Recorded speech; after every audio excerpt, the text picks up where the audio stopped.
తెలంగాణ వ్యాప్తంగా మున్సిపల్ ఎన్నికల కౌంటింగ్ ప్రక్రియ కొనసాగుతోంది.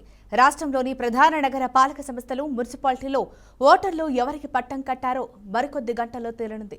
స్ట్రాంగ్ రూమ్ల వద్ద కట్టుదిట్టమైన భద్రతా మధ్య ఓట్ల లెక్కింపు మొదలవగా అధికార ప్రతిపక్ష పార్టీల అభ్యర్థుల్లో టెన్షన్ నెలకొంది.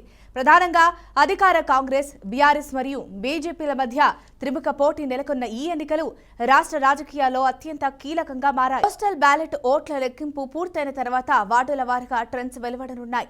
మున్సిపల్ పీఠాలను దక్కించుకునేందుకు ప్రధాన పార్టీలు ప్రతివ్యూహాలు సిద్ధం చేసుకోగా స్వతంత్ర అభ్యర్థులు సైతం గట్టి పోటీనిస్తున్నారు. ఏ పార్టీకి స్పష్టమైన మెజారిటీ వస్తుంది, ఎక్కడ హంగ్ ఏర్పడబోతోంది, గెలుపు గుర్రాలెవరు, ఇలాంటివన్నీ తాజా సమాచారాన్ని క్షణానికి తెలుసుకోవడానికి మా లైవ్ బ్లాగ్ను ఫాలో అవ్వండి. ఫలితాల పూర్తి విశ్లేషణ, విజేతల జాబితా మీకోసం ఇక్కడ అందిస్తున్నా. అంశంలో తన విశ్లేషణ అందించడానికి ఇవాళ మనతో పాటు ఉన్నారు కాంగ్రెస్ నేత సత్యనారాయణ గారు. మరి సత్యనారాయణ గారితో మాట్లాడదాం. సత్యనారాయణ గారు, మరి మున్సిపల్ ఎన్నికలకు సంబంధించి మరి కాంగ్రెస్ దాదాపు ఆధిక్యంలో ఉన్నట్టుగా తెలుస్తోంది. మరి అసలు సిచ్యువేషన్ ఏంటి, అసలు ఎలా చూడొచ్చు జిల్లాల వారీగా? మొదటిగా నేను ఎప్పటికప్పుడు మరి లేటెస్ట్ సమాచారాన్ని అందిస్తున్నటువంటి బీఆర్కే న్యూస్ కు, అదేవిధంగా ప్రేక్షకులకు, ముఖ్యంగా కాంగ్రెస్ పార్టీ, కాంగ్రెస్ క్యాండిడేట్లను గెలిపించినటువంటి ప్రజలకు, అదేవిధంగా ఓటర్ మహాశయులకు అందరికీ కూడా ధన్యవాదాలు తెలియజేస్తా ఉన్నా. ముఖ్యంగా ఈరోజు కాంగ్రెస్ పార్టీని ప్రజలు, అదేవిధంగా అన్ని వర్గాలకు సంబంధించిన వారు కూడా నమ్మి ఓటేస్తా ఉన్నారు. ఈరోజు ప్రజాపాలనలో 2 ఏళ్ల ప్రజాపాలన మీద మరి ప్రతిపక్షాలు అవాకులు చవాకులు పేలినప్పటికీ కూడా ఎంత ఎంత ప్రభుత్వాన్ని కానీ కాంగ్రెస్ పార్టీని కానీ అవహేళన చేసినా, అవాస్పాలు చేయాలని ప్రయత్నం చేసినా ఈరోజు ప్రజలు ముఖ్యంగా చదువుకున్న వారు కావచ్చు, పట్టణవాసులు కావచ్చు, ప్రధానంగా పట్టణాలలో ఉన్న ప్రజలు అందరూ కూడా ఈరోజు కాంగ్రెస్ నమ్ముతా ఉన్నారు, కాంగ్రెస్ కు పట్టం కడతా ఉన్నారు. అది మనకు సుస్పష్టంగా కనబడతా ఉంది. ఈరోజు బీఆర్ఎస్ కు సంబంధించిన వారు ఏం చెప్తా ఉన్నారు, బీఆర్ఎస్ కేసీఆర్ ను చూసి ఓటు వేయండి అంటున్నారు. కాంగ్రెస్ ఏదైతే క్షేత్రస్థాయిలో కార్పొరేటర్ కానీ, వార్డు మెంబర్ కానీ ఎవరిని చూసినా కేసీఆర్ ను చూసి ఓటు వేయండి అని బీఆర్ఎస్ చెప్తా ఉంది.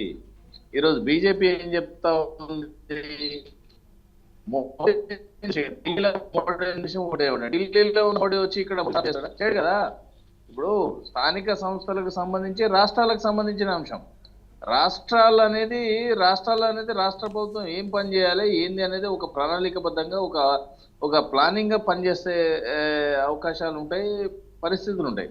ఈరోజు మోడీ గారిని చూసి ఓటు ఏంటంటే, మోడీ గారిని కాదు, ఈరోజు కాంగ్రెస్ ప్రభుత్వం ఏం చెప్తా ఉంది, రేవంత్ రెడ్డి గారు సుస్పష్టంగా చెప్తా ఉన్నది ఏంది, రేవంత్ రెడ్డి గారు ఒకటే చెప్తా ఉన్నారు, మా యొక్క ప్రజాపాలన చూసి, మా యొక్క అమలవుతున్న పథకాలను చూసి ఓటేయమంటున్నాడు, కానీ నన్ను చూసి ఓటేయండి అని అనట్లే. స్థానికంగా ఉన్నటువంటి అభ్యర్థులు ఎవరైతే ఉన్నారో వారు నిజంగా మీకు మేలు చేస్తారు అనే మీకు నమ్మకం ఉంటే వారికి ఓటు వేయండి అని చెప్తా ఉన్నది కాంగ్రెస్ పార్టీ ప్రజాస్వామ్యబద్ధంగా. ఈరోజు స్థానిక సంస్థల ఎన్నికల్లో మనం గమనిస్తా ఉన్నాం. మనకు తెలిసిన విషయం ఏంటంటే వ్యక్తులను బట్టి ఉంటుంది. ఈరోజు కాంగ్రెస్ పార్టీని ఓడించడానికి బీఆర్ఎస్, అదేవిధంగా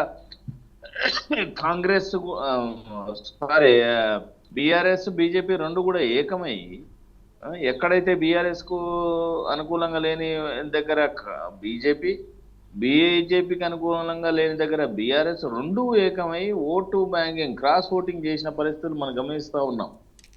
అయినప్పటికీ కూడా ఇవాళ కాంగ్రెస్ పార్టీని హక్కున చేర్చుకున్నారు జనాలు కానీ, ఓటర్లు కానీ హక్కున చేర్చుకొని మరి ఈరోజు పట్టణ ప్రజలు అందరూ కూడా దాదాపు 80 to 85% పీపుల్ కాంగ్రెస్ పార్టీ కావాలని కోరుకుంటా ఉంది. ఎందుకంటే ఈరోజు మీరు 10 ఏళ్ల పాలనలో బీఆర్ఎస్ చేసింది ఏంది, స్కీములు పెట్టి స్కాములు చేసి ఈరోజు కనీసము ఊర్లలో డబుల్ బెడ్రూమ్లు ఇవ్వలేని పరిస్థితి ఉన్నది.